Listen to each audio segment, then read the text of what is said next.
19 வயசான வடமாநில இளைஞரை 17 வயசு அதாச்சும் 18 வயசுக்கு உட்பட்ட தமிழ்நாட்டை சேர்ந்த 4 இளைஞர்கள் சரமாரியா வெட்டியிருக்காங்க. இந்த சம்பவத்துக்கு பின்னாடி அதிர்ச்சி தரக்கூடிய பல விஷயங்கள் இருக்கு. நம்ம எதிர்பார்த்திருக்கவே மாட்டோம். அந்த அளவுக்கு இந்த ஒரு சம்பவத்துல சில விஷயங்கள் அடங்கி இருக்கு. அதாச்சும் இந்த சம்பவம் நடந்திருக்கு இல்லையா, திருத்தணி போலீஸ் கோட்ரஸ் இந்த இடத்துல 15 பாழடைஞ்ச பில்டிங் இருக்கு. குறிப்பா அதுல 11 பில்டிங்ல இந்த மாதிரியான பல குற்றச்சம்பவங்கள் நடந்துட்டு இருக்கு. டிசம்பர் 1ஆம் தேதி தான் அந்த இடத்துல இருந்து ஒரு மனித எலும்பு கூட போலீஸ் கைப்பற்றியிருக்காங்க.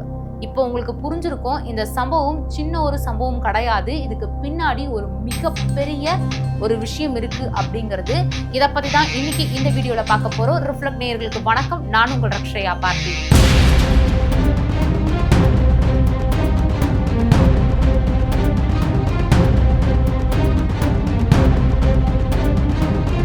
நம்ம தமிழ்நாட்டுல 19 வயசான வட மாநிலத்து இளைஞரை 17 வயசுல அதாச்சும் 18 வயசுக்கு உட்பட்ட 4 இளைஞர்கள் சரமாரியா வெட்டியிருக்காங்க. இது ஒன்றும் நம்மளுடைய தமிழ்நாட்டில் புதுசு கிடையாது. அதாச்சும் எப்படி அப்படின்னு பார்த்தீங்கன்னா, இந்த இளைஞர்கள் ஒரு கானா சாங்குக்கு ஒரு கஞ்சா போதையில் பயங்கரமாக அதாச்சும் வெறித்தனமாக இந்த பட்டாக்கத்தியெல்லாம் வச்சுக்கிட்டு ரவுடிசம் பண்ணுற மாதிரியான நிறைய வீடியோஸ் வந்து நம்ம சகஜமாக சோஷியல் மீடியாவில் பார்த்துக்கிட்டு தான் இருக்கோம். ஸோ அந்த மாதிரி தான் இந்த இளைஞர்களும் என்ன பண்ணியிருக்காங்க அப்படின்னு பார்த்தீங்கன்னா, பட்டாக்கத்தியோட ட்ரெயினில் வந்து இந்த மாதிரியான ஒரு செயலில் ஈடுபட்டிருக்காங்க. அங்கே இருந்த அந்த இளைஞர்கிட்ட அதாச்சும் 19 வயசான சுரஜ் அப்படிங்கிறவர் வந்து இந்த ட்ரெயின்ல வந்து பயணிச்சுட்டு போயிட்டு இருந்திருக்காரு. அவர்கிட்ட போயிட்டு இவங்களுடைய வேலையை வந்து காட்ட ஆரம்பிச்சிருக்காங்க.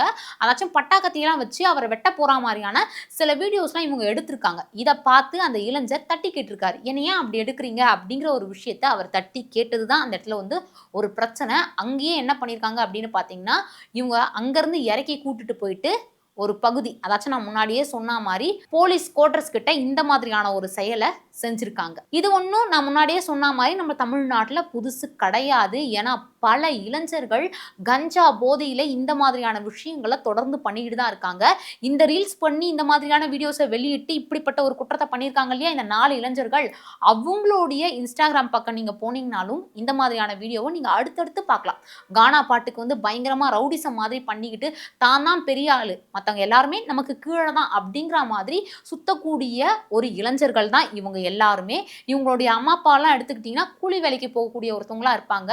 வீட்டில் வந்து சரியா மதிக்காதவங்களா இருப்பாங்க. அதையும் தாண்டி ஸ்கூலை வந்து பாதியிலேயே நிறுத்திட்டு இந்த மாதிரியான செயல்களில் ஈடுபட்டு கஞ்சாக்கு அடிமையான இளைஞர்கள்லாம் இந்த மாதிரியான விஷயங்களை தொடர்ந்து பண்ணிட்டு இருக்காங்க. நான் மீண்டும் மீண்டும் சொல்றேன், நம்ம தமிழ்நாட்டில் இது ஒன்றும் புதுசு கிடையாது. அதையும் தாண்டி ஒரு சில கமெண்ட்ஸை நம்மளால படிக்க முடியுது. வட இந்தியாவை சேர்ந்தவன் தானே, போனா போயிட்டு போறான் அப்படிங்கிற மாதிரியான ஒரு கமெண்ட். உண்மையிலேயே சொல்றேன், இந்த மாதிரியான கமெண்ட் வந்து நம்ம தமிழ்நாட்டில் இருக்கோம். நம்ம தமிழ்நாட்டை சேர்ந்த 4 இளைஞர்கள் இந்த மாதிரியான கீழ்த்தனமான செயலை பண்ணியிருக்காங்க.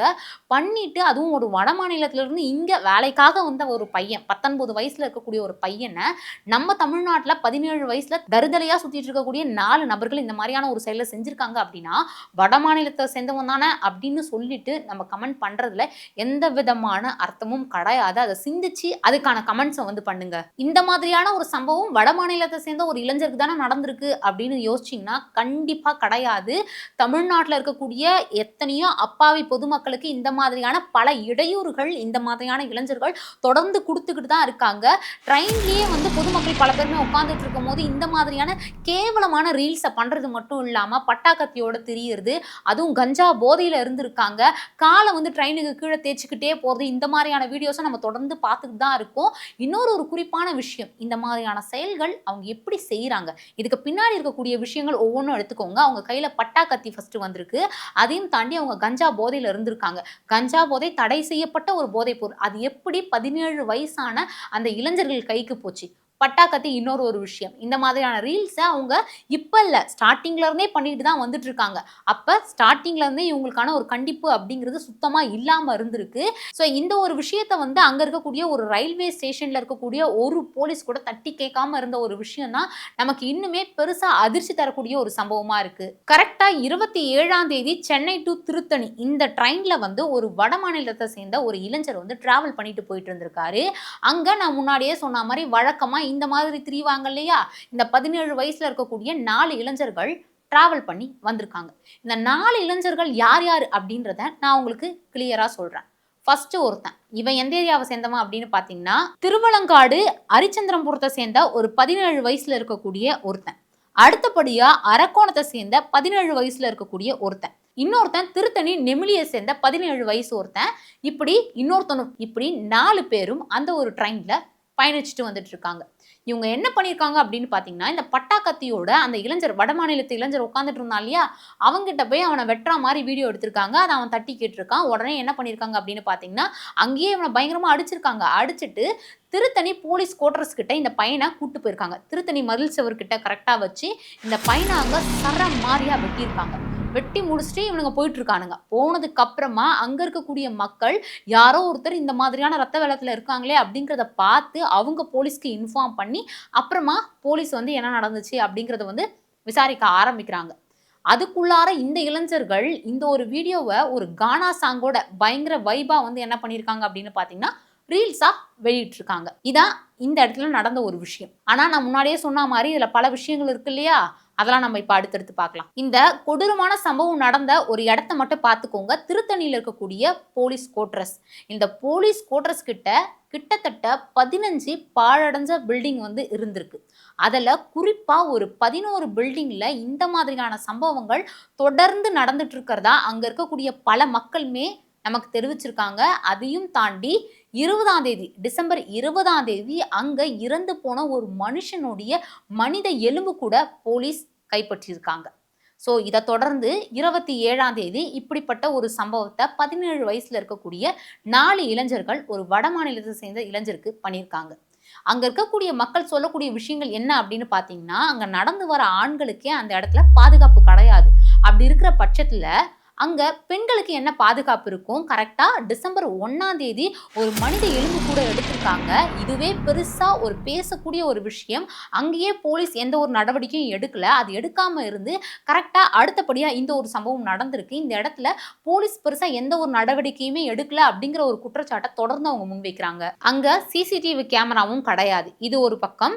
இன்னொரு ஒரு விஷயம் என்ன அப்படின்னு பாத்தீங்கன்னா, 18 வயசுக்கு உட்பட்ட இந்த மாதிரியான இளைஞர்கள் தொடர்ந்து தவறுகள் செய்ய அப்படிங்கிறது வந்து பாத்தீங்கன்னா அதிகரிச்சுக்கிட்டே தான் வந்துட்டு இருக்கு. இந்த மாதிரியான இளைஞர்களுக்கு சிறை தண்டனை அப்படின்னு எடுத்துக்கிட்டோம்னா ரொம்ப குறைவா தான் இருக்கும். பிகாஸ் அவங்க பண்ண தப்ப வந்து அவங்க சீக்கிரமே அதை புரிஞ்சுக்கிட்டு அதுல இருந்து அவங்க வெளியே வந்து அவங்களுக்கான வாழ்க்கையை பார்க்கணும் அப்படிங்கிறதுக்கு தான் இவங்களுக்கான சிறை தண்டனை அப்படிங்கிறது கம்மியா கொடுத்துருப்பாங்க. ஸோ இதை பயன்படுத்திக்கிட்டே இந்த மாதிரியான நிறைய இளைஞர்கள் இப்படிப்பட்ட கோர சம்பவங்கள்லாம் செஞ்சால் அவங்களுக்கான சிறை தண்டனைகள் கம்மியா அப்படின்னு கேட்டிங்கன்னா கண்டிப்பாக கிடையாது. அதுக்கு தனியாக இப்போ ஒரு ரூல்ஸ் வந்திருக்கு. இந்த மாதிரியான இளைஞர்கள் கொடூர சம்பவங்களில் ஈடுபட்டாங்கன்னா அவங்க சிறை தண்டனையிலேருந்து இன்னைக்கு மட்டும் இல்லை எப்பயுமே தப்பிக்கவே முடியாது. அதுக்கேற்ற மாதிரியான ஒரு ரூல்ஸ் அண்ட் ரெகுலேஷனுமே இப்போ கொண்டு வந்திருக்காங்க. ஆனால் இப்போ அங்கே இருக்கக்கூடிய மக்கள் வைக்கக்கூடிய விஷயங்கள் என்ன அப்படின்னு பார்த்தீங்கன்னா, அங்கே ஒரு சிசிடிவி கேமரா கிடையாது. போலீஸ் ஆல்ரெடி இந்த மாதிரியான சம்பவங்கள் இங்க நடக்குதுன்னு தெரிஞ்சே அங்க ஒரு பாதுகாப்பு அப்படிங்கிறதே கொடுக்கல அப்படிங்கிற ஒரு விஷயத்த அங்க இருக்கக்கூடிய மக்கள் திரும்ப திரும்ப நமக்கு சொல்லிட்டு இருக்காங்க.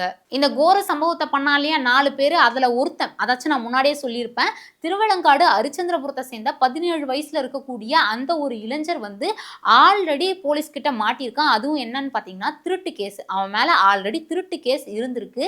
அவங்க அப்பா வந்து ஏதோ ஒரு கம்பெனில ஒர்க் பண்றாங்க. அவங்க அம்மா 100 நாள் கூலி தொழிலாளியா ஒர்க் பண்ணிட்டு இருக்காங்க. இவன் ஸ்கூல்ல பாதியிலேயே முடிச்சுட்டு கஞ்சா போதைக்கு பயங்கரமா அடிமையாயிட்டு இவங்க கூட இந்த மாதிரியான ஒரு ஃப்ரெண்ட்ஷிப் எல்லாம் சேர்த்துக்கிட்டு இந்த மாதிரியான செயல்களில் ஈடுபடக்கூடிய ஒருத்தன் தான். இவன் மேல நான் முன்னாடியே சொன்ன மாதிரி ஒரு திருட்டு கேஸ் இருக்கு. இது எல்லாத்தையும் தாண்டி பல பேருக்கு இருக்கக்கூடிய ஒரு மிகப்பெரிய சந்தேகம் என்ன அப்படின்னு பார்த்தீங்கன்னா, இந்த வடமாநில இளைஞர்கிட்ட வம்பிழுத்துக்கிட்டு அங்கே 4 பேர் இருக்கிறாங்க. அப்படிங்கிற பட்சத்தில் அந்த ட்ரெயினில் ஒருத்தர் கூடவா அதை தட்டி கேட்கல அப்படின்னா அந்த ட்ரெயினில் யாரும் இல்லையா, இந்த இளைஞர்களுக்கு பயந்துக்கிட்டு இல்லைனா வேண்டாம் வெறுப்பா அதை தட்டி கழிச்சிட்டாங்களா அப்படிங்கிற ஒரு விஷயமும் இருக்கு. இந்த 4 இளைஞர்களும் அந்த இளைஞரை ஒரு பகுதியில் இறக்கி கூட்டு போயிட்டு ஒரு மதில் சவர்கிட்ட, அதுவும் கரெக்டாக போலீஸ் குவார்டர்ஸ் கிட்ட இந்த மாதிரியான சம்பவத்தை செஞ்சிருக்காங்க அப்படின்னா அந்த ஒரு கேப்ல கூடவா யாரும் பார்க்கல அப்படிங்கிற ஒரு கேள்வியுமே பல பேருக்கும் இருக்கு. அடுத்தபடியா இது எல்லாத்துக்குமே நம்ம எங்க இருந்து ஆரம்பிக்கணும் அப்படின்னு பாத்தீங்கன்னா, இந்த கானா சாங்குக்கு திமுறா ரவுடிசம் பண்ணிக்கிட்டு ரீல்ஸ் போடுற ஒவ்வொரு இளைஞரையுமே போலீஸ் பிடிச்சி அவங்க கிட்ட விசாரணையை மேற்கொண்டு அவங்களுக்கான படிப்பை ஒழுங்கா கொடுக்கணும் அப்படிங்கிற ஒரு விஷயமும் இருக்கு. அதையுமே தொடர்ந்து எல்லாருமே வலியுறுத்திட்டு வந்துட்டு இருக்காங்க. சரி, ஓகே, நான் முன்னாடியே சொன்ன மாதிரி இவங்க எல்லாரையும் சிறைக்கு அனுப்புறாங்க இல்லையா, அனுப்பிட்டு அவங்க வெளில வந்து அவங்க திருந்துறாங்களா அப்படின்னு கேட்டீங்கன்னா அந்த லிஸ்ட்ல கிட்டத்தட்ட 37% சிறுவர்கள் திரும்பி அவங்க திருந்துறதே கிடையாது. அடுத்தடுத்து இந்த மாதிரியான தவறுகள அவங்க தொடர்ந்து செஞ்சுக்கிட்டே தான் இருக்காங்க. அப்படின்னா அவங்க எதுக்காக சிறைக்கு போறாங்க? அங்க இருக்கக்கூடியவங்க, அங்க இருக்கக்கூடிய போலீஸ் அவங்களுக்கு என்ன சொல்லி தந்து வெளில அனுப்புறாங்க. அகைன் அவங்க இந்த மாதிரியான தப்ப தொடர்ந்து பண்ணிக்கிட்டே தான் இருக்காங்க அப்படின்னா, அங்கேயும் நம்ம சரியா விசாரிக்கணும். அங்க அந்த சிறுவர்களுக்கு சரியா சொல்லிக் குடுக்கணும் அப்படிங்கிற ஒரு விஷயமும் இதுல உள்ளடங்கியிருக்கு. ஸ்டேட் கவர்ன்மெண்ட் தமிழ்நாட்டுல பல இளைஞர்களுக்கு இந்த மாதிரியான கஞ்சா பழக்கம் அப்படிங்கிறது இருக்கு. பல பேர் கைக்குமே இந்த கஞ்சா அப்படிங்கிறது இன்னமும் நடமாடிட்டு தான் இருக்கு. இதெல்லாம் எங்க இருந்து வருது அப்படிங்கிறத கிளியரா விசாரிக்கணும். விசாரிச்சு அதுக்கான ஒரு தண்டனையும் அந்த இளைஞர்களுக்கு கண்டிப்பா குடுக்கணும். அவன் வடமாநிலத்த சேர்ந்த ஒருத்தன் தானே அப்படின்னு பார்க்காம இந்த மாதிரியான நெறைய விஷயங்கள் பல பேருக்கு நடந்துட்டு இருக்கு. அவனும் ஒரு இங்க வேலைக்காக வந்த ஒரு இளைஞர். அத மனசுல வச்சுக்கிட்டு அதுக்கான தண்டனைகளும் ரொம்ப கடுமையா கண்டிப்பா இருக்கணும். நீங்க இந்த மாதிரியான சம்பவங்கள பத்தி என்ன நினைக்கிறீங்க? அதாச்சும் நம்மளுடைய தமிழ்நாட்டுல நான் முன்னாடியே சொன்ன மாதிரி சிறுவர்கள் அதாச்சும் 18 வயசுக்கு உட்பட்ட சிறுவர்கள் கஞ்சா பழக்கத்துக்கு அடிமையா இருக்கிறதும், இந்த மாதிரி ஸ்கூலுக்கு போகாம பட்டா கத்தியோட ரீல்ஸ் போடுறதா இருக்கட்டும், கானா சாங்குக்கு அடிமையாயிட்டு இந்த மாதிரியான ரவுடிசத்துல ஈடுபடக்கூடிய ஒரு விஷயமா இருக்கட்டும், தொடர்ந்து அதிகரிச்சுட்டு இருக்கு. இத பத்தி உங்களுடைய கருத்து என்ன அப்படிங்கிறத மறக்காம கமெண்ட் பாக்ஸ்ல கமெண்ட் பண்ணுங்க.